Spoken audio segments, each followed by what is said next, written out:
بسم الله الرحمن الرحیم. د ستر ځواکمن تلپاتې مهربان او لا یزال څښتن په سپېڅلي نامه تر هر څه د مخه تاسو ټولو ته د جناب نبی کریم صلی الله علیه وسلم تلپاتې عظیمه تحفه وړاندې کوم. السلام علیکم ورحمت الله وبرکاته. هر کله ښه راغلاست، هر کله راسئ، خدای مو راوله. د ډېرې خوښۍ او ویاړ ځای دی. احساس زموږ راوپرځېږي چې داسې ګڼه ګوڼه په هېواد ادبي بهیر کې ګورو چې نامخدا ملګري پرېمانه راځي. یو خبرې ته ډېر تم شوم او هغه دا چې موږ ته دا مهمه نه ده چې د بهیر مسؤلین دې ډېر وي دلته یا دې نه وي. ښه دا ده چې نن پراخ ملګري راغلي، تاسې ټول مسؤلین یاست. ځینې مشکلات به وي ټولنه کې، څوک ستونزې، څوک بېغورۍ، څوک ناغېړۍ. دا زموږ د پښتنو له ژوند سره مل دي. نو زه ډېر فخر پر تاسې کوم. هغه څوک چې بهیر ته راځي، بېګا ما ځینو ملګرو ته وایي که چیرې تاسې بهیر ته راسئ کال بل کال به دا نن چې څه یاست دا به نه یاست. تاسې به ډېر پرمختګ کړی وي په شعر، خبرو، اقوال، افعال، فعلونو کې به مو ډېر زیات تغییر راغلی وي. دلته یوازې دا نه چې تاسې شعر ووایاست، د ادبیاتو له سمندره به مو ډېر څاڅکي نوشلي وي او د دې ترڅنګ به تاسو کې هغه تغییرات راغلي وي چې د ټولنې ډېر انسانان له دې نه محروم دي. زه ډېر فخر کوم پر تاسو. خدای مو هر کله راوله. او بل زاهد الله عبدالرحیمزي چې کوم ژوندلیک دا استاد درون استاد علمګل سحر ولوست، هغه سره زما ډېر خاطرات دي. دا لیکنه شاید د 12 کالو مخکې لیکنه وه. زما یو سایټ په ګوګل کې د غمي د سیند په تل کې بلاک فا کولی سي، ټول هلته لاړ سئ وګورئ دا لیکنې. نو دی د نشراتو مسؤل دی. بیا ما ورته وویل چې راځه یوه لړۍ د هېواد ادبي بهیر په پیل کې موږ درلوده تر څو زموږ فرهنګیان زموږ له ډېرو درنو شاعرانو سره وپېژندي. د لرغونې دورې نه را په دې خوا منځنۍ او بیا معاصره او کلاسیکه دوره چې د وخت یادېږي. ځینې شاعران مهمه دي چې هغه ملګرو ته ور وپېژنو، دوی ورسره بلد شي له شعرونو سره. علمګل سهار کېدی شي دلته ډېرو خلکو نومونه یې اورېدلی، ډېر ملګري ونه پېژني، خو دا چې پر دریځ د هغه شعرونه لوستل کېږي، ژوندلیک یې لوستل کېږي، نو تاسو ته ډېر معلومات په لاس درځي. که هر وخت علمګل سهار نوم یاد شي نو تاسې پوهېږئ چې دلته هېواد ادبي بهیر کې د ژوندلیک وړاندې سوی و. دا زما په یاد دی. که سپین ږیري هم سئ دا ورځې به بیا ستاسې په ذهن کې. نو ځینې دغه لړۍ زه وایم چې لا دوام ومومي. نن یې پیل و، زاهد الله به له دې ښه کېږي. لیکنې به زما هلته ډېرې اوږدې دي ځکه زما د خپرونو دپاره، د کتابونو دپاره دا لیکنې کولې. ټول اړخونه مې د شاعرانو راخیستل.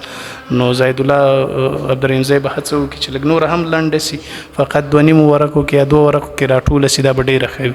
او د شعر بیلګې کمې سي، دغه باندې به ډېر کار سره وکړو. او بل ستاسې به پوهه ورسره زیاته شي، وبه پېژنئ. علمګل سهار ډېر یو دروند نوم دی. زموږ پکتیاوال ملګري دلته ناست دي، څمکنی هم شته دی، شاید دوی ورسره بلد نه وي چې دی د پکتیا دی. ګوره که نه دا ډېره مهمه خبره ده. زموږ تاسې ترمنځ خو دا تفاوتونه نشته، خو هغه ولایتي هغه فکر او لهجې ته چې لاړ سو، شخصیتونو ته چې لاړ سو، نو دا ډېره ښه خبره ده. زه وایم چې در وپېژندل سي. موږ یو ورځ د لوګر شاعر راواخلو، د لغمان راواخلو، ننګرهار، دا ټولو ولایتونو، حتی د قندهار ښه شاعران راواخلو.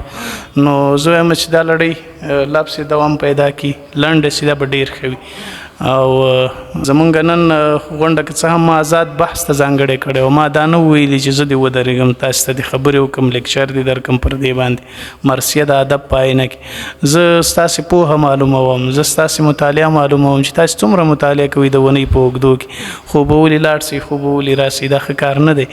تاسې مطالعه وکئ، کتاب خلاص کئ، دا ستاسې دپاره د ګټې سبب ګرځي. په خدای که دومره چانس تاسې په هیڅ ځای کې پیدا کړي لکه زه چې تاسې ته هره اونۍ چمتو کوم، که لیکچر دی، که کره کتنه ده، حتی آزاد بحثونه یې دې دپاره دي چې زه تاسې وروزم، تاسې دریځ ته راپورته سئ، په خپلو ځایونو کې حتی ودرېږئ، 2 دقیقې 3 دقیقې په همغه موضوع باندې بحث وکړئ. اوس پوسټ شوی دی تقریبا پرون، تاسې په دې 4 ساعته کې 2 دقیقې وخت نه دی پیدا کړی چې تاسې لاړ سئ مرثیه د ادب په آینه کې په ګوګل کې سرچ کړئ، یو کتاب پسې خلاص کړئ. ګوره دا ستاسې بېغوري ده. او دې ته چمتو اوسئ. هر آزاد بحث چې له دې وروسته نور موږ ته حاجت نشته موږ پرې خبرې وکړو. دا زه تاسې مجبوره کوم چې مطالعه وکړئ او چې ویې نه کوئ بیا سره جوړ نه راشو. دا زما فطرت دی. ګور چې هره موضوع وړاندې سو آزاد بحث ته دلته یو نه درې څلور پنځه ملګري 10 ملګري ټول بهیروال باید پر هغې موضوع 2 دقیقې 3 دقیقې بحث وکړي خبرې وکړي تر څو تاسې هر یو د دریز سر ته د درېدو وړتیا پیدا کړي. تاسې سبا په یو جرګه کې کښېنئ یو مرکه کې کښېنئ بحث وکړي خبرې وکړي ځان ثابت کړي چې تاسې دومره وړتیا لرئ بهیر د دې ځای. نو زما هڅه دا ده چې تاسې آزادو بحثونو کې پراخه ونډه واخلئ خبرې وکړي. حتی هغه ځای نه ماشوم راجګ شي احسان الله راجګ شي وایي چې زه 1-2 خبرې کوم مرسي باندې دا زما دپاره به د هغه ورځ د اختر ورځ. راځم مرسیه د ادب په آینه کې. ځینې ملګري زمونږ یوازې د غزل سره بلد دي د غزل فورم ته کار کوي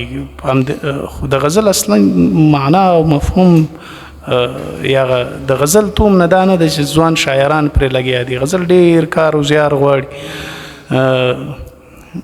د غزل بابا هسې مفت د غزل بابا نو نومول شوی. هغه غزل ته خپل ویني ورکړی وي خپل فکر ورکړی و خیال او تخیل ورکړی د خپل ژبې او توکم خواږی ورکړی چې هغه د غزل بابا شو. او تاسې هم که د دې دپاره هڅې وکئ نو لرې نه ده چې تاسې به هم یو ورځ د غزل ستوري وي. دلته ډېر څه به پیدا کړو په همدې بهیرونو کې دا خبرې پیدا کېږي او بیا یو ملګری نه چې 2-3 پکې داسې راوځي چې هغه باندې د پښتو ادب او په ادبیاتو کې حساب کېږي. نو زه په دې هیله یم چې یو ورځ د هېواد ادبي بهیر لغېږي او نه په لسګونو سلګونه داسې فرهنګي شخصیتونه راوځي چې دنیا پرې ویاړ وکړي. زه مړ یم زما په قبر ګلونه راوشیندي چې دا دلته یو څه و او دونه کار مو وکړ نو پر دې باندې به زما روح حراموي. مرسیه هم د غزل یو فورم دی حتی په نثر کې هم لیکل شوی دی په نظم کې هم لیکل شوی دی. مرسیه یا ویرنه هغه شعر ته ویل کېږي که هغه په هر فورم کې وي د شعر چې ستا یو خوږمن دوست ملګری د کورنۍ غړی یو څوک وفات شوی وي ته د هغه په ویر کې هغه تخلیق دې ته مرسیه وایي. ګوره ډېر عادي خبره ده مګر زمونږ شاعران ورسره ناشنا دي. هغه که تاسې په غزل کې هغه ولیکئ که په نظم کې ولیکئ که په نثر یې ولیکئ دا مرسیه ده. د دې بیلګې د خوشحال خټک په شاعري کې زښتې زیاتې شته او د نورو شاعرانو هم شته ده. په دې وروستیو کې چې توراب وفات شو ځینو پې مرسي وویلې قبر ته یې ورغله ودرېده. نو ما وایي چې راځه دغه یو موضوع داسې انتخاب کړي چې دا ملګري څومره ورسره بلد دي دې فورم سره. نو مرسیه یا ویرنه دغه شعر ته ویل کېږي هغه که هر څوک وفات شوي وي که داسې د په تاریخي لحاظ که د سیاست په ډګر وي که د اسلامي موضوعات وي یا اسلامي جګړې شوي وي. مثلا موږ د کربلا پیښه یادو. کربلا خپله یوه مرسیه ده چې پر هغې کې څومره شهیدان سوي دي. یا دغه 20 کاله اشغال هره دشت لیلی کیسه داسې نورې په سلګونو کیسې په زرګونو میلیونونو کیسې د پښتنو په ټولنو کې شته دی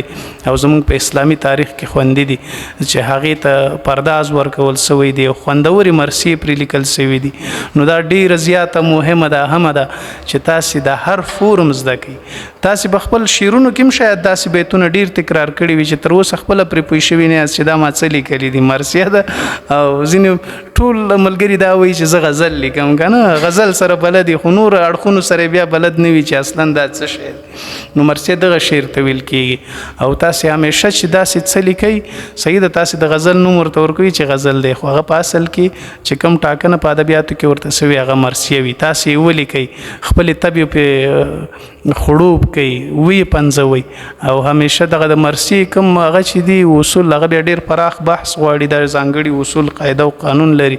یعنی ځینې کیسې داسې راخیستل شوي دي چې هغه مسلسل د یوې پیښې یادونه یې کړې وي هغه پیښه تر عمقه یې رسولې وي ټول اړخونه یې په پام کې نیولي وي که په نظم وي که په نثر هغه راخیستل شوي دي. اوس وګورئ د رسول الله صلی الله علیه وسلم په وفات باندې ډېر څه داسې لیکل شوي دي. ځینې شعرونه مې له ذهنه وتي دي هغه یو ناتیه کلام ورته لیکل شوی چې رسول الله صلی الله علیه وسلم وفات کېږي بیا هغه چې دی دا ګوره څومره زبردست مرسیه ده چې بلال په ژړا روان دی که نه هسې هغه لري نو کله چې دا زغم تا سره نه وي چې داسې یو څوک دی له دنیا لاړ شي او همداسې یوازې هغه نه هغه خو عربی شاعر وایي د رسول الله سلام او زمونږ ترمنځ دومره فرق دی زه کله کله دا خبره ډېره کوم ما ته خوند راکوي وایي موږ لکه په خوړ کې هغه تیږي چې خړه را باندې ناسته وي او رسول الله سلام مثال داسې دی لکه په همغه خوړ کې یو ملغلره چې له ټولو عیبونو پاکه وي یو عربی شاعر وایي نو داسې په ژوند کې ډېرې پیښې به له تاسو سره مخ شوي مور وفات شوي پلار وفات شوي عزیز دوست وفات شوی وي یوې پیښې سره تاسې په کلي کور کې مخ شوي وي چې انسان ژوند د لاسه ورکړي وي تاسې پې دردېدلي وي یا یو بل شاعر پې دردېدلی وي هغه دپاره یې داسې الفاظ راټول کړي وي چې هغه خپل درد یې پرې سکون کړی وي دغه شعرونو ته په ټوله کې مرثیه یا ویرنه وایي چې له درد راوزېږي او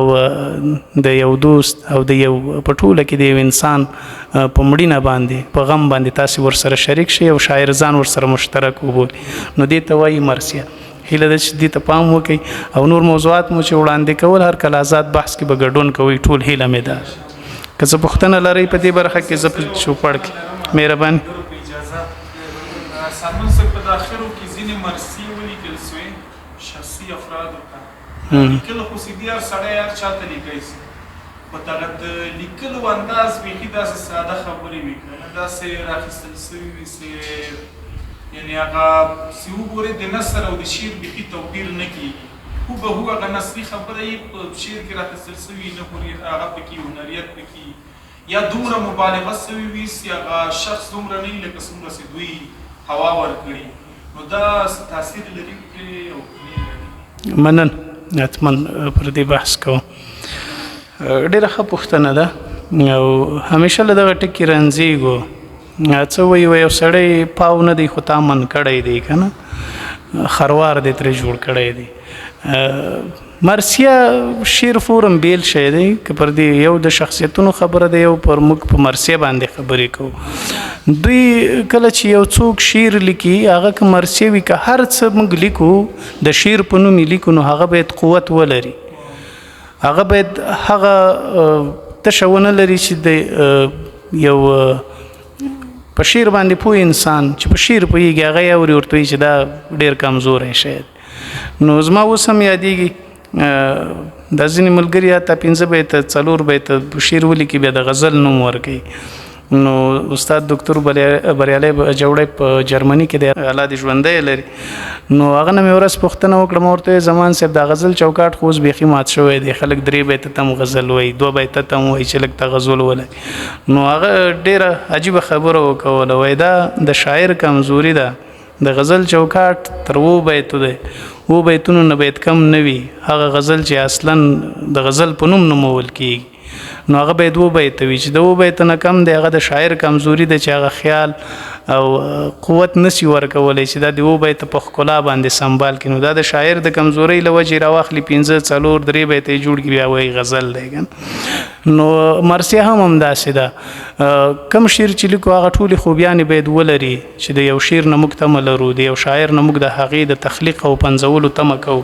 او څوک یې کمزوري لیکي هغه د هغوی خپله کمزوري ده هغه شعر یې کمزوری دی هغه مرثیه یې کمزوري ده او دا منفي تاثیرات په مرثیه باندې دي او په ټوله کې د شاعر په شخصیت هم پریوزي او په شعر باندې هم پریوزي نو دا وار ته واره اغیز کوي اوس که موږ یو بیت راته یاد شو د کربلا په اړه دی د ډیر درون استاد د پښتو ژبې د وتلي ستوري شهسوار سنگروال نیازي هغه وایي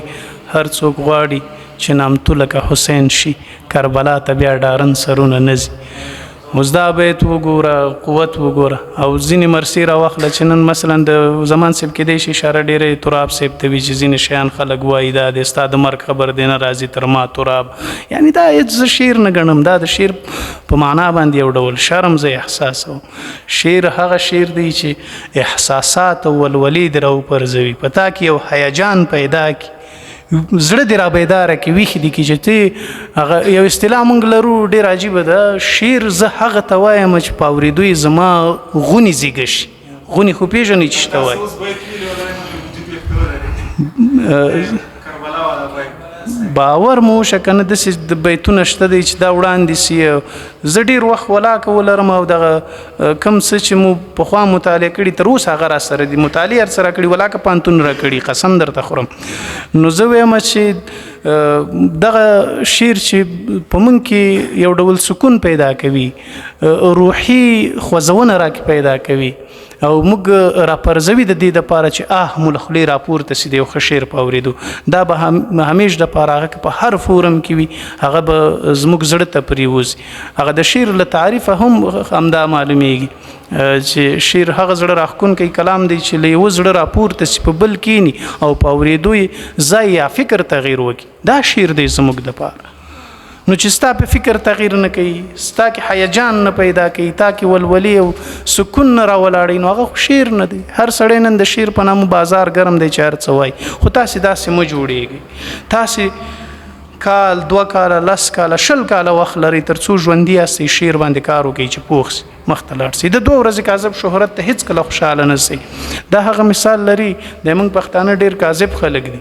یو چا چې په یو کوڅه کې دکان جوړ ک کا خوراک فروشي و بل راځي په څنګ کې ورته بل دکان جوړي داغه مارکیټ خرابوي نو مارکیټونه مخ خرابوي وروره هغه خپل مارکیټ ته پرې دی او موږ تاسو خپل کار کوو زلفې چې ولول شي خو خپل یار لره کنه هغه خو گزار لره کنه بیا وای هر سړی پیدا دی خپل کار لره کنه نو مونږ تاسو کم کار ته چې پیدا یو دلته چې مونږ کم فکر خورو هله مداد د لزان سره واخلي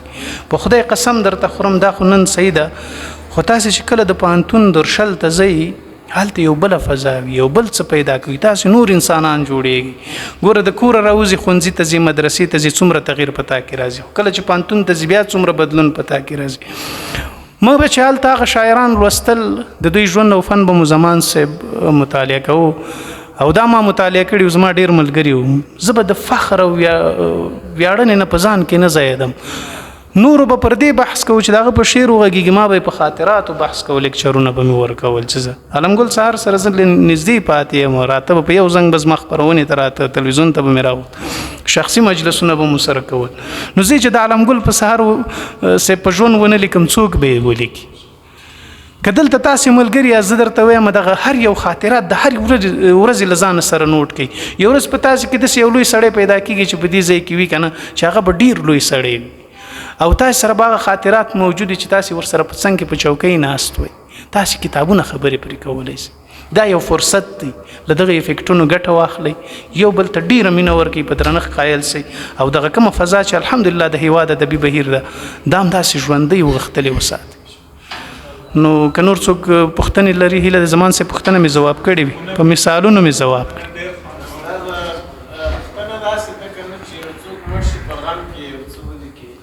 او خوښي کې ولیکي اوس خو هغه رسته دی مخالف کس مرشي باید مرشي نه اختار دی داسې هغه د مرشي ویل کېږي ښه پوښتنه ده هم ګوري دغه پوښتنه ډېر اسلامي اړخ ته راجع کېږي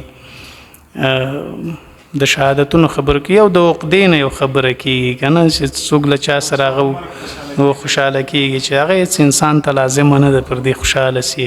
ټول مرو ټول انسانان په وجود کې ساه غړېږي دا ساه پردی ده دا امانت ده د لا یزال رب هغه ته به ورګرځي بل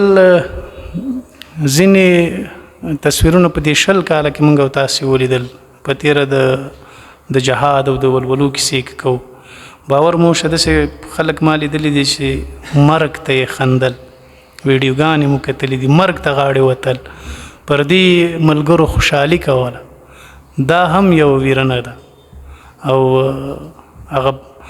د اسلام تاریخ هغه ولولي موږ ته راپه زړه کوي چې یو سپېڅلی جهاد پر یوه لاره روان وي د فکري جګړې په مقابل کې د اشغال په مقابل کې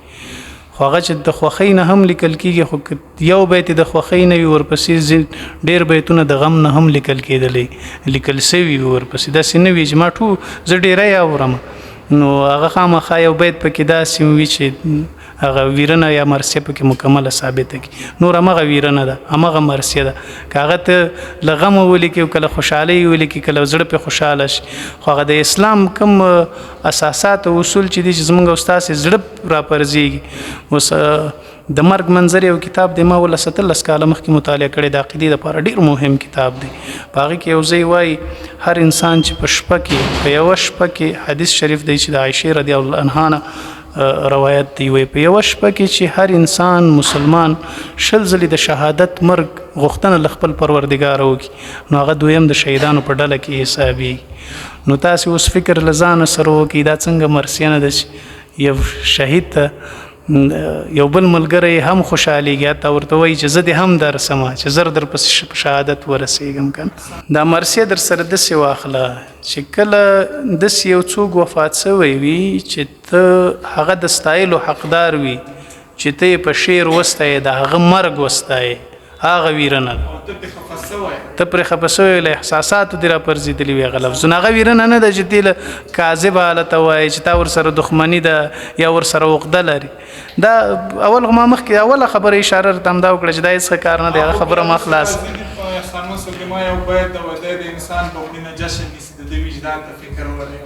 خبره ده هغه اوس دا به تم مرثیه نه ده کنه مرثیه دا سید چې هغه ټول اړخونه د چې څوک وفات شوی تی خېګنې بیان کې داغه مثلا مرګ بیان کې خپل درد او ویر د پاغي باندې بیان